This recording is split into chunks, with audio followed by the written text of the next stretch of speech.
Hello. So, yeah, I'm back to talk with you guys about what we did in last class, which is basically start polishing our animation. And actually, you can start and you can go as far as you can. But and also changing from the hands and feet. It depends on what you have, from IK to FK and vice versa. Okay.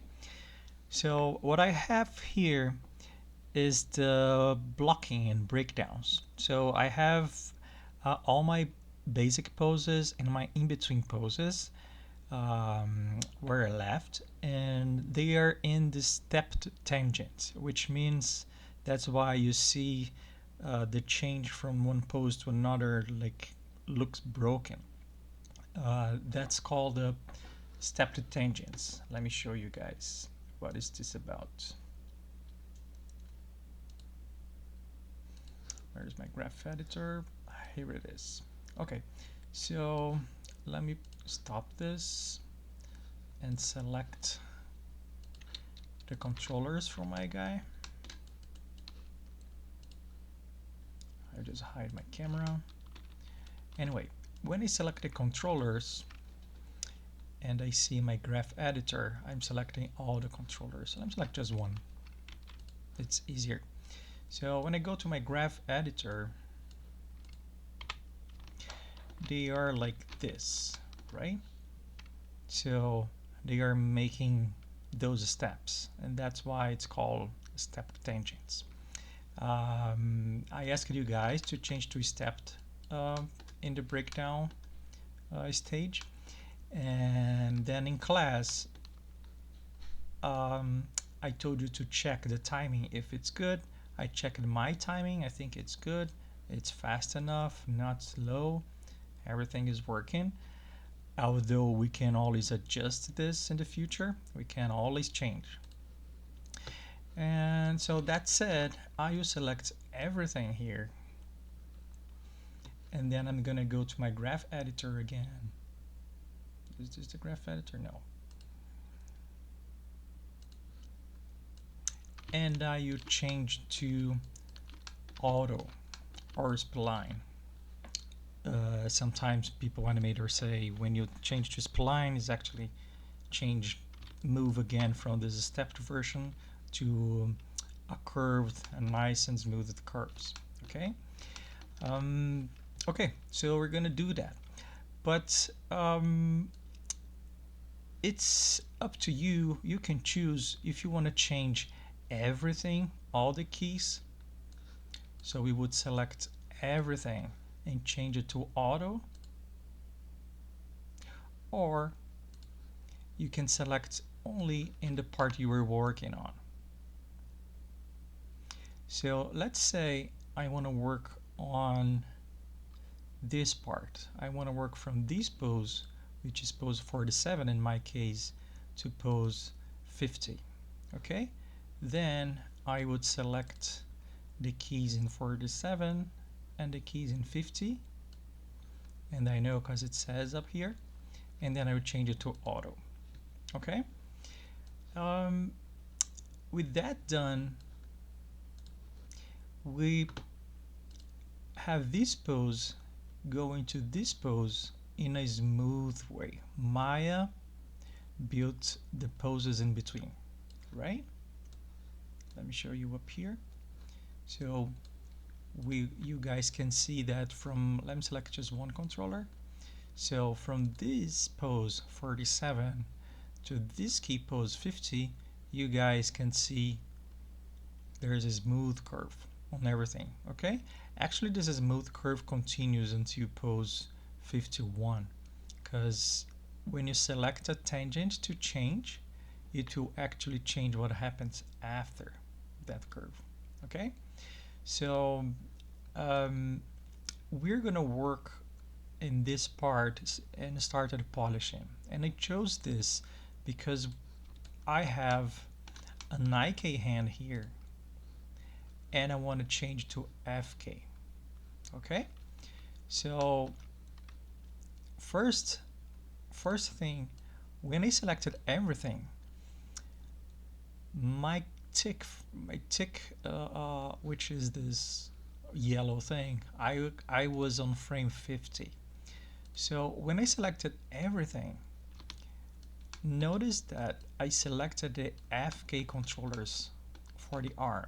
Okay, this is the FK, FK, and FK, because the arm here is in FK mode. So the IK was not selected. The IK controller of the wrist, of this wrist, was not selected. So if I go back to 47 and select the IK controller here, I can see that it's still stepped. You see? Let me select one of the curves and it'll be easier to see. So it's still stepped. It's not a curve. This is simple. This is because when I selected everything in frame 50, that controller was not showing, so I could not select it. So we can go to frame 47 and I can grab everything again if I want and select all the keys in 47 and change to auto. And now it's all good. 47, it will make a crazy thing. Like I have the pose, I still have the same pose in 47, but the arm will go crazy in 48. In my case, it's lighted up. And you guys remember why? Because in 47, if I select the setting control, this green one on the shoulder, it is 1. If I go to 50, it is 0, but between them we have this curve. So from 47 to 50, you see 47 up here to 50, it's this curve. So the change from IK to FK is making a curve, and Maya doesn't deal very well with that. We have to change in just one frame, from one frame to another. Okay, and what I'm gonna do here, the answer is it depends on the animation. Like I have this pose here, and I would like this hand to go for this pose in a nice way, doing something like this and then doing something like this, right? So what I'm gonna do here is, let me go back to the original pose. What I'm gonna do here is I will keep IK in frame 48. So I will go to frame 48, I will select the shoulder controller, and I will keep this as 1, so IK, right? And then I go to the controller, I'm gonna hit S to create a key, and then I'm gonna make the pose I want. And the pose I want is something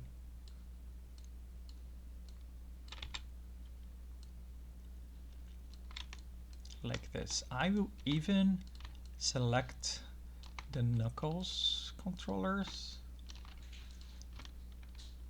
create a key, and change a little bit as well.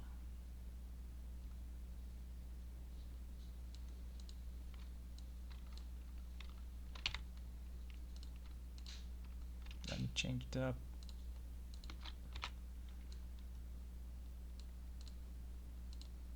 All the fingers.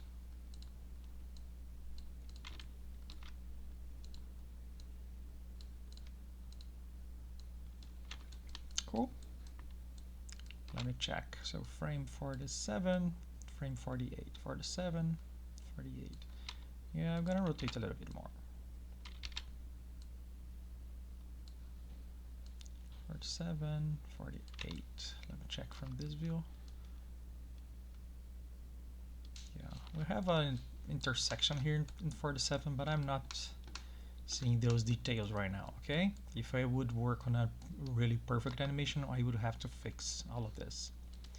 So 48 is still IK, and then 49. 49 is our transition to 50. And actually I could choose either IK or FK to work on frame 49.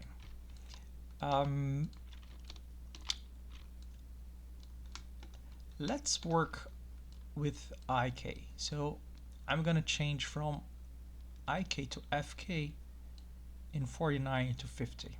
Okay, so in 49 I'm gonna select again the controller on the shoulder, and now you changed from 0.5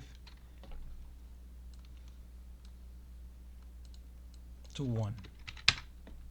And now you guys can see that it changed from 1 here in frame 49 to 0 in frame 50.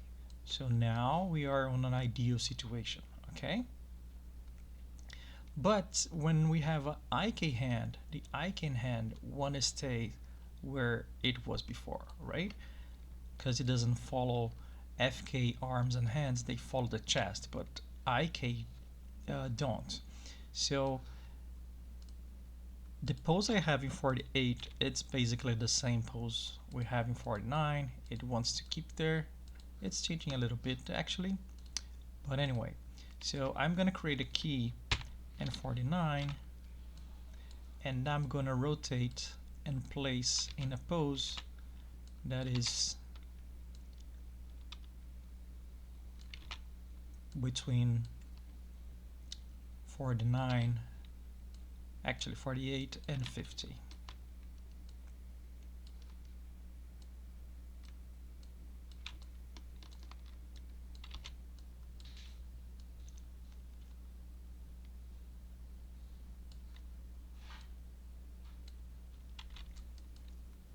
And I can do the same for the elbow.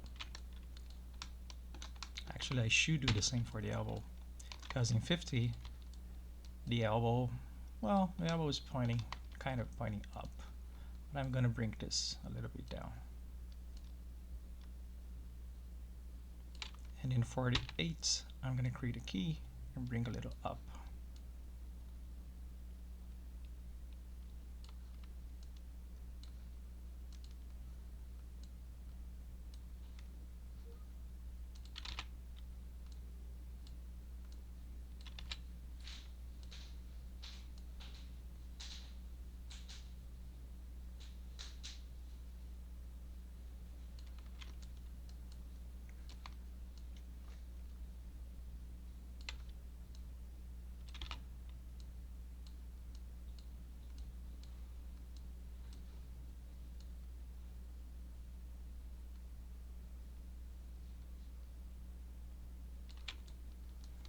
I think for the hand is good. I will bring the knuckles, I rotate them down a little bit again.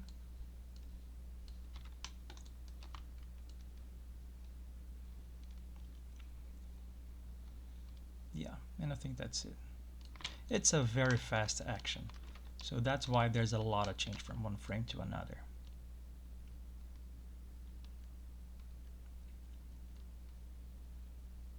But yeah, it's working good. About the other hand, the other wrist, I have IK in frame 47 and IK in frame 50, and I want to keep frame 50 and IK as well, but I will rotate a little bit.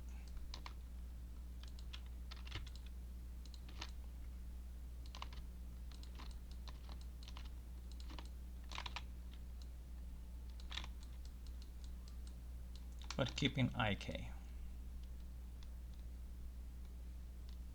Yeah, 47 and 50.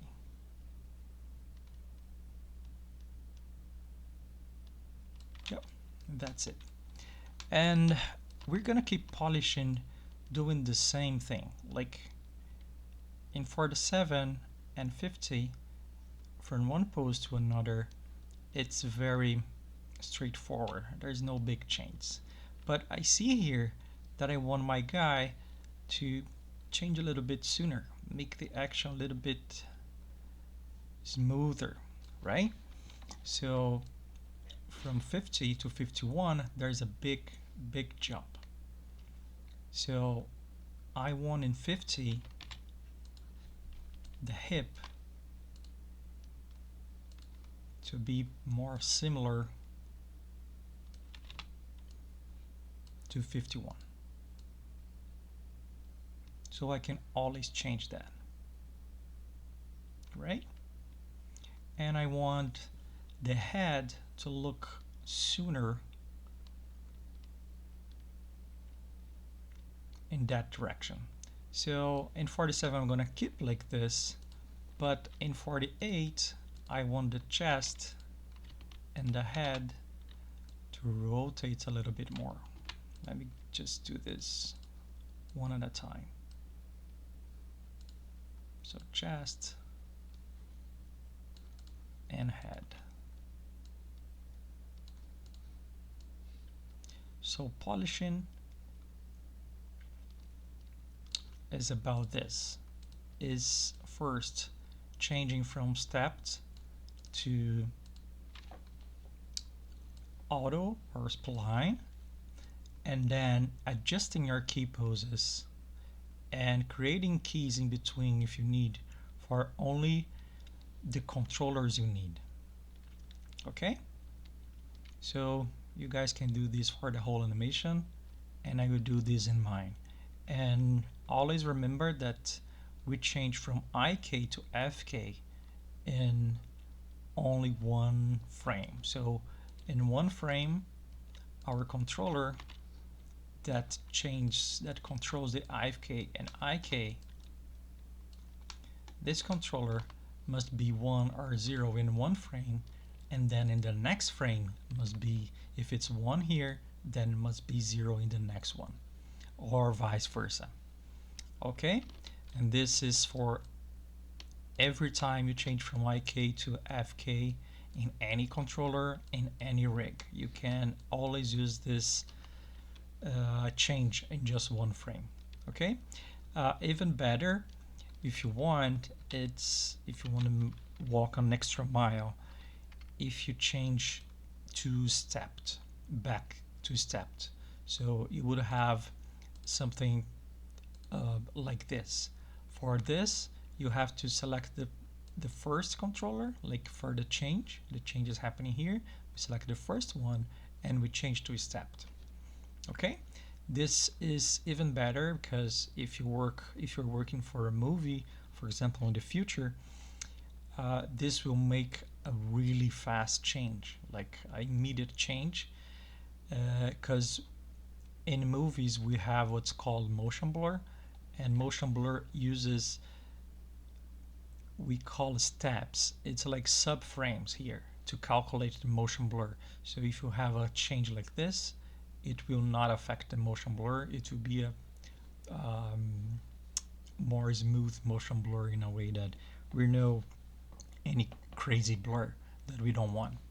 Okay, so that's it. Good luck on your polishing, and I see you guys in class.